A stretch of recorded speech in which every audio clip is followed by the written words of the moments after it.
Bien, señores, aquí estamos de regreso con Matinal. Gracias por seguir en sintonía. Vamos con nuestra primera entrevista del día. Están con nosotros Livia Encarnación y Víctor Almonte, ambos ex ganadores del Premio Nacional de la Juventud. Y a propósito de las controversias surgidas en este ministerio muy recientemente, luego de la destitución de la última ministra de la Juventud, pues tienen una serie de propuestas a propósito de ese análisis colectivo que se está produciendo en el contexto de esta discusión. Bienvenidos a ambos, un placer tenerles con nosotros. Muy buenos días, gracias a ustedes por la invitación. Encantadísimo de estar por acá y que nos abran este espacio para ampliar el debate. ¿Qué es lo que Hay vamos a alrededor de un 60% de la población que es joven entre 15 y 35 años. Se habla de que casi 1 millón de ciudadanos que van entre 15 y 35 años también, que ni trabajan, ni estudian, ni tienen ni siquiera proporción. Hay una gran cantidad de jóvenes de esa misma edad que concluyen el bachillerato y de repente se desconectan. Se desconectan, se van hacia Canadá, se van hacia España. O sea, no ven un futuro en la República Dominicana. Me gustaría ver su parecer en torno a esto. Justamente es una de las razones por las que estamos aquí. Nosotros venimos de procesos de juventud de muchos años y tuvimos la oportunidad de trabajar en la conformación de la Ley General de Juventud y luego en la creación de la Secretaría de Estado de Juventud en su momento. Y vimos y vivimos lo que significa la efectividad de una política pública. Yo vengo de una familia de escasos recursos, de una zona no privilegiada del país, y cuando tuve la oportunidad de acceder a espacios que tenían que ver con participación de los jóvenes, vi cómo se potenciaron mis habilidades y la oportunidad que se me abrió para mí. Entonces, fruto de eso, la evolución que con los años hemos podido tener. Entonces, ese privilegio que tuvimos no lo tuvieron muchos otros jóvenes, y por eso creemos que a propósito de lo que usted plantea, hay una necesidad imperiosa de que debatamos la razón de ser del Ministerio de Juventud. Se ha discutido, a propósito de la crisis actual, si debería estar o no, si debería suprimirse o integrarse a una visión distinta. Nosotros creemos, al menos yo soy partidario, de que lo que deberíamos hacer es reconectar el ministerio con su función, con su razón de ser. ¿Y cuál es? Impulsar políticas que precisamente ataquen esto. Nosotros creemos que si el ministerio estuviese jugando realmente un rol más protagónico, los nini, que ni estudian ni trabajan, serían menos. Y según la última encuesta de fuerza laboral del Banco Central, estamos hablando de 750,000 jóvenes que ni estudian ni trabajan. Y hay que suponer lo que eso supone posteriormente. Si no estudia ni trabaja, ¿cuál es el aporte y cuál es la carga que representa para el Estado? Y adicional, tú sabes que en este análisis he escuchado la idea de que el ministerio hay que cerrarlo, dicen algunos, y que las políticas de juventud pudieran hacerse desde el Ministerio de Deporte, de Educación, de Asuntos. ¿Es posible eso o es impensable creer que esas políticas se pueden definir de manera dispersa en estos ministerios? precisamente la ley llama y el principal rol que tiene el Ministerio de la Juventud, de acuerdo a la ley que lo crea, es ser un órgano rector para promover en que los demás ministerios exista acciones dirigidas a este sector de población. El riesgo que correríamos es de que al ser tan transversal se pierda el enfoque. Por eso que usted preguntaba al inicio de esas realidades que tienen los jóvenes y por qué sigue estando presente, yo creo que es importante como argumento aportar la necesidad de trabajar con las condiciones que son necesarias para esta población y no necesariamente desde las problemáticas o las necesidades que existen, sino las condiciones necesarias a trabajar en ese ciclo de edad para desarrollar o para potenciarla, entendiendo de que una persona joven de 15, 16, 20, 21 años no tiene las mismas necesidades de potenciar o desarrollar que un joven de 29, de 30 o de 31 en su proyecto de vida. Son realidades totalmente diferentes y al momento de abordarla desde el Estado necesitan políticas públicas más especializadas, y yo creo que ahí es donde como Estado tenemos la necesidad todavía de poder entender e implementar políticas públicas dirigidas a condiciones, porque si le ponemos la etiqueta de joven, Quien era joven hace 10, 15 años atrás no es el mismo joven de hoy en día. Entonces, eso es importante entenderlo cuando se trabaja desarrollo. Y para nosotros, en mi caso, que soy profesional del área de sostenibilidad, cuando trabajamos desarrollo sostenible en un estado, en un país, ese enfoque es importante tenerlo claro. Bueno, pero yo creo que nadie cuestiona el hecho de que se necesitan políticas públicas orientadas a la juventud, a muchos aspectos relacionados con la juventud. Lo que se critica es la estructura institucional que se ha creado, que a pesar de los mandatos de la ley, lo que menos parece es estar orientada a la aplicación de estas políticas. Y bueno, fuera del premio de la juventud, que quizás ha sido la bandera pública más importante de este ministerio, la presencia del ministerio no se siente en prácticamente nada. La pregunta es si para aplicar de forma transversal esas políticas públicas tenemos que cargar con el costo que implica la estructura de un ministerio, que al final lo que nos demuestra es que genera más problemas que soluciones. Que justamente ahí es donde está el problema. Hemos pensado en suprimirlo, sustituirlo o fusionarlo en función de sus capacidades de respuesta. Es decir, exacto, parecería que a lo largo de los años no hemos visto efectividad en la aplicación de políticas públicas, o al menos, como tú dices, Laura, su presencia no es de impacto. Y yo me atrevería a decir que es así, pero no quisiera ser injusto, porque sí sé de programas que han generado un impacto positivo en la juventud. Lo que me preocupa es que esos programas no siempre están conectados con una política pública y por lo tanto a largo plazo no generan el impacto que deberían causar. Yo, la primera vez que escuché sobre la realidad de las niñas adolescentes embarazadas, yo tenía 20 años y yo era un promotor de prevención de embarazo y de reducción de enfermedades de transmisión sexual. Hace 20 años. Y hace 20 años los indicadores de niñas embarazadas eran muy altos y rondaban 13, 14.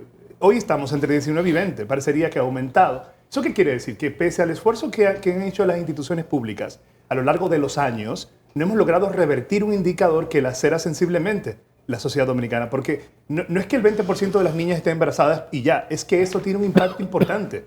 Dicen los estudios publicados que el 70% de las niñas que han quedado embarazadas estuvieron en la escuela en el momento que quedaron embarazadas. Uno se debería preguntar, ¿de qué sirvió ese tránsito por la escuela? Los papás probablemente hicieron su rol de asegurar que estuvieran dentro de las aulas, pero ¿pudo haber hecho algún acompañamiento mayor el sistema educativo para prevenir que salieran? ¿Pudo haber diseñado alguna política más efectiva el Ministerio de Juventud para acompañar el proceso de permanencia en las aulas? Entonces, lo que nosotros abogamos es que la presencia del ministerio en las sectoriales como educación, salud, empleo, podría ayudar a reducir el impacto. Para de este esas gobierno estadísticas. ha resultado un dolor de cabeza el Ministerio de la Juventud, porque primero puso ahí a Kimberly Taveras, quien fue sustituida, ahora quien estuvo de viceministra, entonces fue designada como ministra. Hasta ahora no se ha designado ninguna persona, ningún incumbente para dirigir a esa institución, lo que indica que es un dolor de cabeza para el presidente en estos momentos y que estudia algunos que le dicen, mire, hay que suprimir eso y llevarlo hacia otra dirección o crear,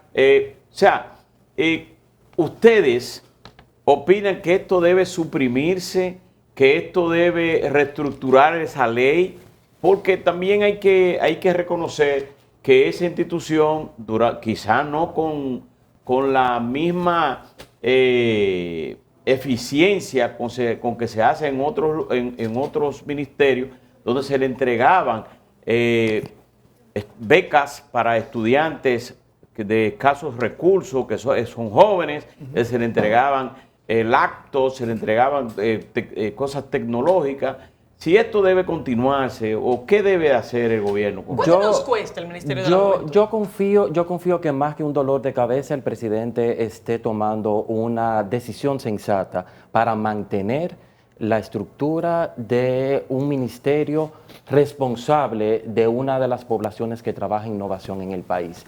Pero sobre el entendimiento, por lo que preguntaba Laura y lo que usted decía actualmente, que cuando se trabaja con juventud, se trabajan con muchos intangibles que no logran verse en un futuro inmediato del impacto que tiene. mover un indicador de desarrollo toma tiempo. Y los que venimos trabajando en desarrollo sostenible, vemos el resultado y entendemos que es un resultado a 5, a 10 años, el trabajar con una persona que tú lo logras rescatar a través de un buen uso del tiempo libre o de una buena preparación. Eso no se puede ver en 6 meses, en un año, no es infraestructura, no necesariamente tecnología. Entonces, cuando no estamos trabajando necesariamente ese tipo de números, uno puede entender la desesperación o la desesperanza, pero no es necesariamente. ¿Cuánto nos está costando anualmente el ministerio? Mire, el presupuesto del ministerio, no recuerdo con exactitud cuál era el monto que se manejaba. De acuerdo a la ley se supone que tiene que aprobarse el 1% del presupuesto, pero nunca se alcanza ese Exactamente. Gracias a Dios. Pero ahora, vamos a ver lo siguiente, porque el actual gobierno ha tenido tal vez el percance de que ha tenido dos ministras que han terminado que han tenido que ser removidas en la situación y tienen que ser removidas, pero veámoslo más al fondo, es decir, más al rol que se supone que tiene que cumplir el ministerio. Hay que decir, no ha estado cumpliendo ese rol de motivación. Entonces, eso es así. Es algo que va más allá de esta coyuntura inmediata. Totalmente. Y por eso estamos aquí, ¿Qué para ha fallado? ¿Qué ha fallado? ¿Ha fallado el ministerio o ha fallado la clase política en darle el verdadero sentido a ese ministerio? Porque uno sabe que un ministerio no funciona con el piloto automático. Es decir, un ministro no hace una política, no define una política, la define el gobierno y el gobierno la aplica a través de ese ministerio. Yo creo que en parte ha fallado el hecho de que la visión no ha sido lo suficientemente amplia desde la perspectiva de la gerencia, y no quiero ser injusto con quienes han estado ahí porque conozco a muchos de ellos y creo que han tenido muy buenas intenciones. Pero a mi modo de ver, yo creo que no hemos estado presentes en los debates que hemos debido estar. Nos la hemos pasado gestionando crisis. Y cuando digo gestionando crisis es con programas que intentan responder a problemáticas puntuales, pero no hemos visto a largo plazo. El Ministerio de Juventud debería estar presente en una serie de mesas de trabajo para definir políticas públicas de verdad que funcionen. Yo soy becario, 4 veces becario, desde cuando era el CONES, el Consejo Nacional de Educación Superior. En 4 ocasiones el Estado me ha dado a mí una beca para estudiar y yo soy un privilegiado del sistema.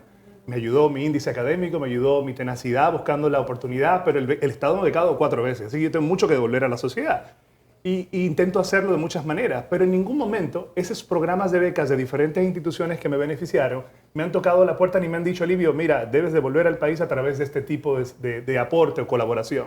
Entonces, cuando tú ves programas como el de becas, que es muy interesante y positivo, ayuda a abrir puertas, no ves la continuidad de la política pública, no está realmente conectado a una visión de desarrollo. Y lo digo porque la elección del programa académico no está precisamente conectado a una discusión con los grupos productivos del país. Por ejemplo, ayer decía el ministro de Educación que el país necesita rápido una educación de calidad.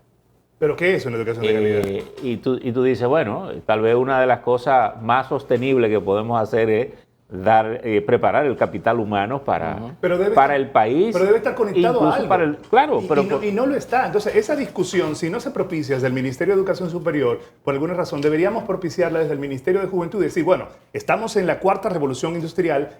En los próximos años, los empleos seguirán siendo sustituidos por mano de obra, por tecnología, algoritmos, sistemas informáticos. Bueno, ¿estamos formando a los jóvenes para esa industria? Uno pensaría que el Ministerio de Juventud sería ese detectador de tendencias como para ayudar a fortalecer el sistema educativo, el programa de beca. O lo contrario, si tenemos un Ministerio de Educación Superior y tenemos un Ministerio de Educación y tenemos un Ministerio de Salud, que todos al final lo que hacen es políticas especializadas, ¿por qué no asegurar que desde esos mismos ministerios se apliquen de forma preferencial políticas a favor de la juventud? Porque hace falta porque aquí viene también el pleito de las instituciones. El Ministerio de la Juventud se supone que haga muchas cosas, pero al final, en los egos institucionales, termina haciendo nada. Y ahí cuando los escucho hablar a ustedes, se mantiene el enfoque de la falta de competencia de muchas de las personas que han tenido esa responsabilidad o los egos políticos de las diferentes instituciones, pero sigue quedando en el centro la persona. que mientras tanto se está pimponeando, No, pero deja en este de caso recibir. no es la persona, en este caso Ya, o sea, estamos la hablando persona, el joven de la comunidad que no está recibiendo Pero la estamos respuesta hablando por parte del Estado. de ¿no? solapamientos de competencias que perfectamente pudieran ser asumidas Y que pueden por las entrar en instituciones que conflicto. tienen el tema principal. Y creo que el tema de las becas es un excelente ejemplo. Si tenemos un Ministerio de Educación Superior que se encarga y que ha ido consolidando esos programas, ¿por qué también hay que distribuir becas a través del Ministerio de la Juventud? Claro, por ejemplo. claro, totalmente. Bueno, Pero sí, que sí, está sí. destinada a la juventud. Claro, sí, pero los otros también. Sí, pero está destinada ya a otra cosa mucho mayor. Es que los otros también. Lo que sí es que Es que Livio esas becas Encarnación, todas van a jóvenes. A jóvenes. Porque al final... y Víctor Almonte, sus apreciaciones y sus orientaciones en torno a que se mantenga una política de juventud y que nosotros desde aquí también apostamos a eso. Le damos las gracias, sobre todo que nos dijeron al principio. Nosotros no aspiramos a que para que no se piense de que nosotros estamos buscando que los nombres ministros. Pero una cosa brevísima. La propuesta puntual es invitar a un debate. Deberíamos, Un debate. Con como argumentos y la demás. ley de juventud surgió a propósito del debate de los jóvenes y de las organizaciones juveniles, qué interesante sería que ahora escuchamos a los jóvenes. Bueno, Decían que quieren. Por ejemplo, Muchas gracias. Víctor decía que el presidente adopta una posición sensata. ¿Qué pudiera hacer el presidente en esta coyuntura? Bueno, pensar en un perfil de una persona que entienda lo que es trabajar con esta población, dirigir una política clara desde el gobierno central para que esa instancia la implemente. Por ahí va mi expectativa. Gracias. Bueno, muchas Buena gracias. suerte. Jóvenes, gracias por haber estado con nosotros. Livia Encarnación y Víctor Almonte, ex ganadores del Premio Nacional de la Juventud. Y bueno, contribuyentes a este debate de qué va a pasar con el Ministerio de la Juventud de la República Dominicana. Vamos a una pausa y enseguida volvemos.